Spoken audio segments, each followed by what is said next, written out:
Hello everyone. आज हम आपको मिलवाने जा रहे हैं इम्तियाज़ अहमद से और इनके विषय में हम यहीं से स्टार्ट करना चाहेंगे कि संघर्ष जितना लंबा होता है जीत उतनी ही शानदार होती है। इम्तियाज़ अहमद अभी 5वीं जेपीएससी में सफल होने के बाद वर्तमान में ईस्ट सिंहभूम के पोटका अंचल में अंचलाधिकारी के तौर पर हैं। ये तो इनका वर्तमान परिचय है, लेकिन पीछे इनको जानना बहुत ज़रूरी है। जरूरी इसलिए है क्योंकि इनकी सफलता में एक लंबा संघर्ष है, एक धैर्य है, एक अनुशासन है। ऐसा इसलिए क्योंकि पहला, दूसरा और तीसरा जेपीएससी का तीनों बार मेंस का परीक्षा देने के बाद ये असफल रहे। चौथी जेपीएससी थोड़ा बदलाव लेकर के आता है और ये साक्षात्कार तक पहुंचे, लेकिन अंतिम रूप से कामयाबी नहीं मिली और उसके बाद 5वां जेपीएससी में इन्होंने अंतिम रूप से सफलता हासिल की। ठीक है, आज हम चाहेंगे कि आप इम्तियाज को ज़्यादा सुने क्योंकि इनके पास एक लंबा संघर्ष का अनुभव रहा है और असफल इंसान ज़्यादा बता सकता है क्योंकि अपनी सफलता से पहले लंबा असफलता देख रहा है।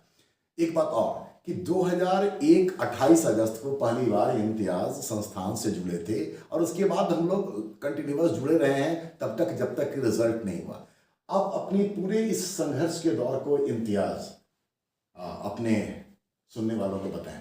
हेलो फ्रेंड्स, जैसा कि सर ने बताया कि 2001 से मैं विश्व भारती से जुड़ा हुआ हूँ। जब पहली जेपीएससी हुई तब मैं नया था, कमीशन के बारे में बहुत ज़्यादा जानकारी नहीं थी, तो पहला जेपीएससी वही हंसते खेलते पार हो गया। दूसरा से थोड़ा सीरियस हुआ लेकिन सफलता नहीं मिली। तीसरा में भी पीटी मेंस हुआ, मेंस क्लियर नहीं हो पाया। तो स्वाभाविक है, सभी की तरह मैं भी स्टूडेंट था, मध्यम वर्गीय परिवार से बिलोंग करता हूँ, तो मेरे अंदर भी कुछ हलचलें होने लगी कि अब क्या करना है, क्या पढ़ाई छोड़ दें या ना छोड़ें। जैसा कि सभी स्टूडेंट के साथ होता है कि आर्थिक स्थिति से जूझना पड़ता है, तो मेरे साथ भी वो समस्याएं होने लगी कि प्राइवेट जॉब ज्वाइन करें, क्या करें नहीं करें। लेकिन शुरू से उद्देश्य था राज्य सेवा ज्वाइन करना है, तो मैंने कभी बैंक एसएससी के बारे में सोचा भी नहीं। उसी दौरान सर से बात होते होते कहीं ना कहीं हुआ कि कुछ करना चाहिए, तो सर ने ही मुझे पढ़ाने के लिए मौका दिया, तो मेरी आर्थिक समस्या का समाधान हो गया।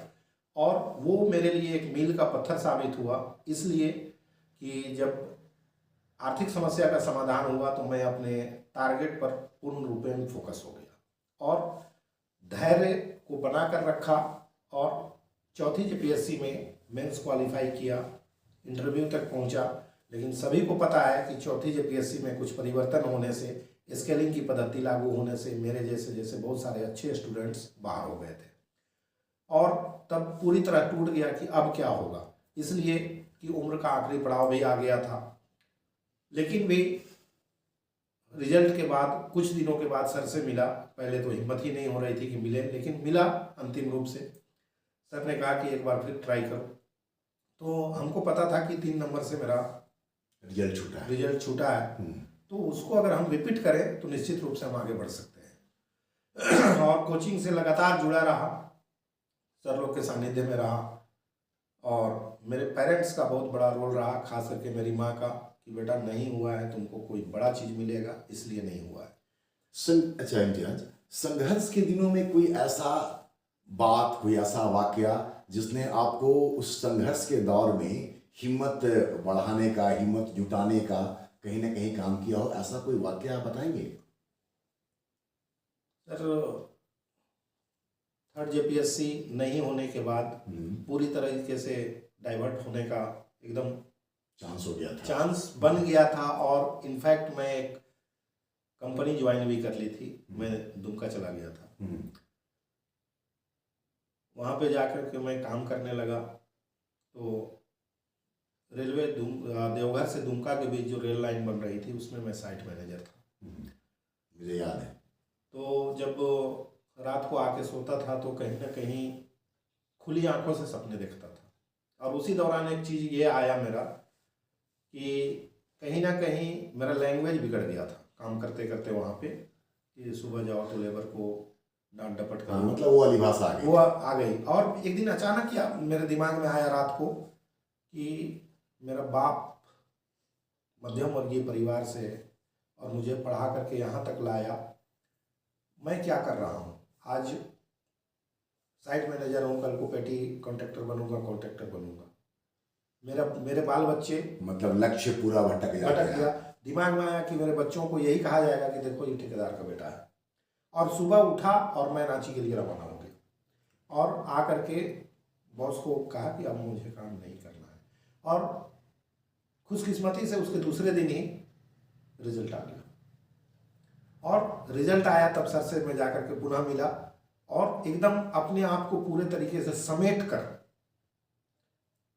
तैयारी में जुट गया और चौथी जेपीएससी में साक्षात्कार तक पहुंचा। तो ये एक था। और चौथी जेपीएससी में नहीं हुआ तो सर के द्वारा कहा गया था कि तुम्हारा सिलेक्शन नहीं होना ये तुम्हारी बदकिस्मती नहीं बल्कि राज्य की बदकिस्मती है कि तुम्हारे जैसे लोगों का सिलेक्शन नहीं हुआ। चलिए, मेरी बात तो सही हो गई। एक अच्छा अधिकारी राज्य को निश्चित तौर पे मिला है। आपके पूरा संघर्ष का जो अनुभव था वो सारा राज्य को निश्चित तौर पे मिला। और इसमें एक और बात मैं जोड़ना चाहता हूँ। हाँ। इसी दौरान मेरी शादी हो गई थी और मेरी पत्नी का जो रोल रहा, ये तो सभी कहते हैं कि माता पिता का स्थान कोई नहीं ले सकता है और ये मैं भी कहता हूँ, लेकिन उसके बाद का जो पड़ाव आया, पत्नी आई, तो पत्नी का जो रोल रहा, जो सपोर्ट रहा कि 1 बजे रात को भी अगर मैं कह दूं कि चाय पिलाओ तो वो कभी ना नहीं कहेगी। बिल्कुल। इतना सपोर्ट वो हमको की। कहते हैं इसीलिए तो कि हर इंसान की सफलता में कोई न कोई महिला का रोल होता है, तो ये आपके साथ हुआ। अच्छा इम्तियाज़, एक बात हम आपसे पूछना चाहेंगे। हमको आज भी याद है मॉक इंटरव्यू जब आप लोगों का लेते थे तो प्रायः विद्यार्थी ये जो एथिक्स वाली बात होती है कि समाज सेवा का जज्बा लेकर के जा रहे हैं, समाज में ये बदलाव करने चाहिए। आप संक्षेप में बताएं कोई ऐसी घटना, क्या समाज सेवा का कोई मौका आपको मिला, और कोई मौका अगर मिला तो वो किस तरीके से आपको प्रेरित करता है, आपको संतुष्ट करता है, इस घटना को आप बताएं अगर ऐसा कुछ है तो। सर, जब मैं प्रखंड विकास पदाधिकारी के रूप में पदस्थापित हुआ तो प्रदीप प्रसाद जो थे मेरे एसडीओ रह चुके हैं, अभी रिटायर कर गए वो डीडीसी बन के। तो उन्होंने कहा कि वो बेटा हमको हमेशा बोलते थे कि बेटा देखो इस सेवा में आए हो तो लक्ष्य जान रहे हो कि समाज सेवा है, तुम फील्ड में घूमो और देखो वास्तव में कौन नीडी है। तो उनका कहने का मतलब था कि जो 60 साल से ऊपर हो चुके हैं उनको तुम पेंशन आंख बंद करके स्वीकृत करो, वो तुम्हें दिल से दुआ देंगे, तुम्हें पहचानेंगे नहीं लेकिन दिल से दुआ देंगे। तो उस रूप में समाज सेवा करने का मौका मिला सर कि जो भी गरीब तबके बीपीएल जो है तो उनको मैं सुनता था कि पेंशन स्वीकृत नहीं होता है, तो मतलब उनका हक उन तक पहुंचाया। प्रखंड विकास पदाधिकारी के रूप में यही जगह काम किया, हर जगह ज़्यादा से ज़्यादा पेंशन स्वीकृत किया। और एक पीडीएस सिस्टम में हमारे यहाँ हर जगह प्रॉब्लम था, आज भी बहुत जगह प्रॉब्लम है कि लाभुक को सही वजन से चावल नहीं मिलता था, सही समय पर नहीं मिलता था। तो इसके लिए काम करने का मौका मिला। और सर जो सबसे बड़ा समाज सेवा का मौका मिला कोरोना काल में सर। चलिए, चूंकि आप लंबा अनुभव लेकर के संघर्ष करके आए हैं, बच्चों को आप क्या मैसेज देना चाहेंगे? वो बच्चे खास करके जैसा कि बताया कि इतना लंबा संघर्ष, तो संघर्ष से बच्चे कई बार थकने लगते हैं, हारने लगते हैं। और झारखंड में एग्ज़ाम जब बहुत लंबे अंतराल के बाद होता है तो निश्चित तौर पे धैर्य खोना भी एक स्वाभाविक प्रक्रिया है। इन परिस्थितियों में आप क्या मैसेज देना चाहेंगे उन बच्चों को जो अभी सिविल सेवा की तैयारी में लगे हुए हैं? अभी जो बच्चे सिविल सेवा की तैयारी कर रहे हैं उसमें बहुत सारे बच्चे गाय में गाय फ़ोन करते हैं। अभी भी बहुत सारे लोगों को पता है कि मैं भी टीचर के रूप में था और टीचर में भी जैसा तैसा टीचर तो नहीं कहूँगा मैं, एक छाप मेरा भी टीचर के रूप में रहा। तो जो उस समय के पास आउट स्टूडेंट हैं वो या जैसे भी हैं उनको और कहीं ना कहीं संपर्क नंबर मिलता है तो ये सवाल करते हैं सर आप लोग कैसे इतना लंबा झेल लिए, हम लोग को तो एक रिजल्ट नहीं हो रहा है तो परेशानी हो रही है। ये चीज़ अक्सर बच्चे बोलते हैं। तो उनके लिए मैं यही कहना चाहूँगा कि क्रिकेट में 3 फॉर्मेट है, T20, वनडे और टेस्ट मैच। तो कमीशन सीधा सीधी टेस्ट मैच ही है। राहुल द्रविड़ लक्ष्मण बनना ही पड़ेगा, उसके बिना काम नहीं चलने वाला है कमीशन में। ये नहीं है कि हम बैंक का एग्जाम दे रहे हैं कि थोड़ा बहुत पढ़ाई कर लिए, 6 महीना पढ़ाई कर लिए, साल भर पढ़ाई कर लिए। तो मैं समझता हूँ कि 6 महीना से साल भर तो सिलेबस को समझने में, क्वेश्चन का पैटर्न को समझने में समय लग जाता है। तो ये बात सही आपने कहा कि धैर्य तो मनुष्य है, रिजल्ट नहीं मिलेगा तो धैर्य। अच्छा, आप जो धैर्य होएगा। रखे उसमें आपने अपना माइंड सेट कैसे बना के रखा? आपके लिए तो लंबा वक्त सर लगा। लंबा वक्त था, लेकिन सबसे बड़ी चीज़ है कि मैं अपने दोस्तों का, और जो हमने बताया कि मेरे 3 गुरुजन हैं, विश्व भारती तो ज्ञान सर तो उनका नौकरी लग जाने की वजह से वो चले गए, तो सर लोगों के सानिध्य में रहा, और क्लास नहीं भी है तो भी कोचिंग आना, कोचिंग में जूनियर्स से मिलना, उनसे बातें करना, और साथ में आप लोग से तो बैठ के हम घंटों बात करते थे। इवन कि हमको याद है कि कुछ ना कुछ हम लिख करके लाते थे और सर को दे करके जाते थे कि इसको चेक कर लीजिएगा, दोबारा जब आते थे अगला वीक या 15 दिन में, तो इम्तियाज तुम इसको और बेटर कर सकते हो।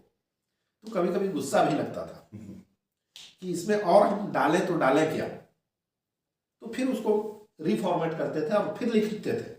यहाँ पर एक कहानी हम प्रायः बच्चों को सुनाते हैं, और ये ऐसा नहीं है कि सिर्फ आपके साथ रहा है। प्रायः बच्चों का जब कॉपी लौटा देते हैं या कमियां निकाल देते हैं तो आपकी तरह ये लोग भी इरिटेट होते हैं, तो उनको एक कहानी सुनाते हैं। ये कहानी एक्चुअली मेरे एक दोस्त के फादर ने सुनाई थी। कहानी ये था कि एक बहुत बड़ा मतलब एक पेंटर था, तो जब वो पेंटिंग करता था तो अपने गुरु के पास जाकर दिखाए और कहे कि नहीं, कलर कॉम्बिनेशन अच्छा नहीं है, तो नाक अच्छा नहीं है, तो फलना नहीं है, और वो बड़ा खीज होता था उसको, और फिर वो सुधार के फिर लाता था। और अल्टीमेटली ऐसा करते करते एक दिन आया कि वो वर्ल्ड का सबसे बढ़िया चित्रकार बना, और बड़े घमंड से अपने गुरु के पास जाके बोला कि देखिए आप तो नुस्ख निकालते रहे, लेकिन आज तो बहुत बड़ा है। तो ये कहीं ना देखने कहीं के वो लिए- नुक्स निकला तभी वो बड़ा बना। ये बिल्कुल। अगर नुक्स नहीं निकलता तो वो एक नीचे लेवल में ही वो सेटिस्फाइड हो जाता, वो उस ऊंचाई को नहीं पाता। चलिए इम्तियाज, ये बताइए कि चूंकि आप लंबा संघर्ष करके आए हैं, तो हम चाहेंगे कि आप अपना वो अनुभव नए लोगों को दे जो सिविल सेवा में जाना चाहते हैं। सिविल सेवा में जाने के लिए है कि सबसे पहला है कि अपना टारगेट आप फिक्स करें कि तो टारगेट तो है कि सिविल सेवा में जाना है। सिविल सेवा में कई तरह के पद हैं, उसके लिए तैयारी करनी है तो सिलेबस को समझना पड़ेगा, और ये निश्चित रूप से आप पहले दिमाग में बैठा लें कि समय सीमा नहीं है, खास करके झारखंड में कि अभी वैकेंसी आने वाली है या आ गई है, तो पिछला जो इतिहास बताता है 6-7 जेपीएससी का, मैं अभी तो 7 से 10 एक बार लिया गया तो कुछ कॉम्पैक्ट हो गया, और नहीं तो उसके पहले 6 जेपीएससी की बात करें हम तो 6 जेपीएससी को देखते हैं तो हमको लगता है कि 3 साल, 2.5 से 3 साल का समय लगता है। तो वो आप एकदम दिमाग में बैठा ले, और उतने दिनों के लिए फोकस आपको मिनिमम करना ही पड़ेगा, और धैर्य बना के रखना पड़ेगा, और कहीं ना कहीं आपको गाइडलाइन की ज़रूरत है। आप बहुत अच्छे विद्यार्थी हैं, लेकिन कॉलेज लाइफ और कंपटीशन में ज़मीन आसमान का फ़र्क है। आपकी रणनीति क्या होती थी इम्तियाज, जब आप मतलब सिविल सेवा की तैयारी कर रहे थे, तो आपने ये सारा जो प्रक्रिया पूरा किया, उस समय आप किन बातों का ध्यान रखते थे, ये बताएं। पहला तो था सर कि सिलेबस के अकॉर्डिंग पैटर्न, क्वेश्चन का पैटर्न समझना, और वो पढ़ने के बाद ज़्यादा मेरा फोकस होता था राइटिंग पर, कि राइटिंग स्किल इतना अच्छा हम कर लें कि कॉपी काटने वाले को समझ में आए कि कुछ लिखा गया है, और उसमें बहुत क्लिष्ट भाषा का प्रयोग नहीं होना चाहिए, एकदम सिंपल भाषा का प्रयोग होना चाहिए, और अपना लिखावट होना चाहिए, ना कि किताबी भाषा होनी चाहिए। और बहुत सारे स्टूडेंट्स को देखा कि जेहन में है बहुत कुछ, लेकिन जब लिखने की बारी आई तो वो लिख नहीं पा रहे हैं, तो उसका वजह है कि वो कहीं ना कहीं लिखने का प्रैक्टिस कम किए। और हम लोग सर मैं कोचिंग से लगातार कभी कभी नहीं भी जुड़ता था, लेकिन जब जब टेस्ट होता था तो मैं टेस्ट आकर के जरूर देता था। उससे ये पता चलता था कि हम जो जानते हैं उसको पेन डाउन हम कर पाते हैं या नहीं, और वो चीज़ तभी होगा जब समय सीमा के अंदर हम टेस्ट बैठ कर के दें और उसको हम कॉपी पे उतार पाएँ। अब 2 सवाल और। पहला सवाल ये कि एक मुस्लिम कम्युनिटी से होने के बावजूद, ठीक है, आमतौर पर यहाँ पर शिक्षा का स्तर नहीं होता है, आपकी पृष्ठभूमि भी ग्रामीण रही है, मध्यम वर्गीय परिवार से आप संबंधित रहे, आपके चयन के बाद क्या कुछ बदलाव आया? सर मेरे चयन के बाद अपने क्षेत्र के साथ साथ जहाँ जहाँ मेरी पोस्टिंग हुई है सभी जगह मैंने बदलाव देखा है। इसलिए कि लोग ये समझते हैं कि मुस्लिम कैंडिडेट का सिलेक्शन नहीं होता है या कम होता है, जो कि सरासर गलत है। पढ़ाई के प्रति रुझान कैसे हुआ आपके होने से, सो बताएं आप। मेरा जब हुआ तो ये तो सभी जानते हैं कि मुस्लिम कम्युनिटी में एजुकेशन लो था, लेकिन अब धीरे धीरे डेवलप कर रहा है और आगे बढ़ रहे हैं। अब जो है लड़कों के साथ साथ लड़कियां भी आ रही है, और जब मेरा रिजल्ट हो गया तो पूरे ज़िला में ये बात आई कि नहीं, हम भी करेंगे तो होगा। लोगों की नहीं, देखो वो है, तुम भी पढ़ो, और अपने बाल बच्चों को लोग पढ़ा रहे हैं। लोग कई जगह प्रोग्राम में बुलाते भी हैं, तो बहुत जगह जा पाता हूँ, बहुत जगह समय नहीं होने, दूर दूर पोस्टिंग होने की वजह से नहीं भी जा पाता हूँ, लेकिन जहाँ जहाँ बुलाया गया कोशिश करता हूँ कि जाऊँ, और मैं बच्चों को इम्प्रूवमेंट लाने के लिए क्या करना है। मतलब ये हुआ इम्तियाज कि एक आदमी कामयाब होता है तो कई लोगों के लिए प्रेरणा का स्रोत बनता है और रास्ता खोल देता है। बिल्कुल। अच्छा, एक चीज और, आप विश्व भारती कैसे पहुंचे और आपकी सफलता में विश्व भारती की क्या भूमिका है? सर, जहाँ तक विश्व भारती की बात है, आपसे मेरी मुलाकात एक बार क्विज में बीएमसी हॉस्टल में हुई थी। कौन साल हुआ था ये याद है? वो सर 95 की बात है। 95 की बात है, तब मैं इंटर में था और क्विज मास्टर के रूप में बुलाया गया था सर को। तो उस दिन परिचय हुआ, बातचीत हुई, तो तब तो इंटर में था, तो कोई टारगेट उस तरह से था नहीं कि करना क्या है अभी। लेकिन सर जैसे ग्रेजुएशन कंप्लीट नहीं हुआ था और मैं विश्व भारती आया। क्या है कि विश्व भारती के बारे में बहुत जगह से, खास करके अनिल, सुनील और ज्ञान सर, ये तीन के बारे में सुना था, और सर से तो परिचय भी थी पहले से।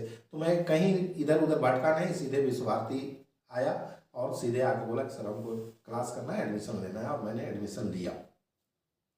और शुरुआत में विफलताएं ही मिलती रही, लेकिन कभी उससे घबराया नहीं, अपना टारगेट में चलता रहा, और कहीं ना कहीं आज मैं सफल हूँ, एक सफल व्यक्ति के रूप में हूँ, एक पद धारक हूँ। तो इसमें पूर्ण रूप से विश्व भारती का ही रोल है।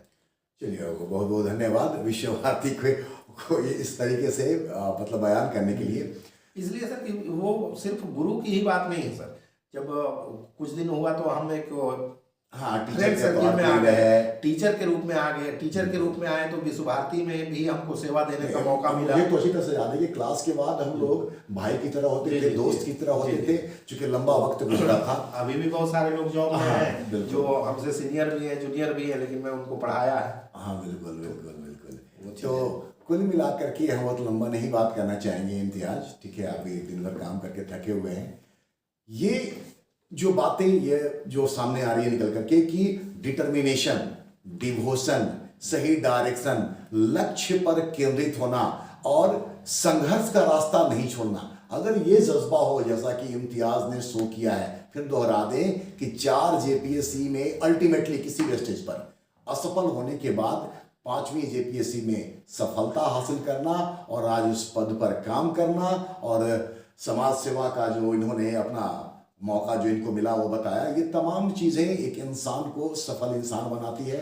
और हम एक बड़े भाई के तौर पर, आपके टीचर के तौर पर और एक दोस्त के तौर पर भी आपको ढेर सारी शुभकामनाएं, बहुत सारी बधाइयां देते हैं। एक बात और मैं बोलना चाहूँगा, हाँ प्लीज, कि जॉब में लोग आते हैं, आने के बाद लेट से शायद मुझे मिला, हो सकता है उसकी वजह से आज मैं जॉब को एंजॉय करता हूँ और मस्ती के साथ जॉब करता हूँ, काम करता हूँ। लोगों, पब्लिक कोई भी आता है तो बुला करके पूछता हूँ कि काम क्या है, बताइए, मैं आपका काम। ये बहुत अच्छा जज्बा है, ये तो बहुत अच्छा जज्बा है, और इसी जज्बे के लिए आप सिविल सर्वेंट बने हुए हैं। तो आप अपने कर्तव्य का सही तरीके से पालन करते रहिए और लोगों को उनके हक दिलाते रहिए, यही मेरी शुभकामनाएं हैं। मेरी ओर से ढेर सारी बधाइयाँ आपको, ठीक है? अभी मालूम हुआ कि आप नया घर भी बनाने जा रहे हैं, तो इसके लिए भी ढेर सारी मेरी शुभकामनाएं। जल्दी ही हम लोग मिठाई भी खाएंगे, ठीक है दोस्तों? फिर मिलते हैं, धन्यवाद।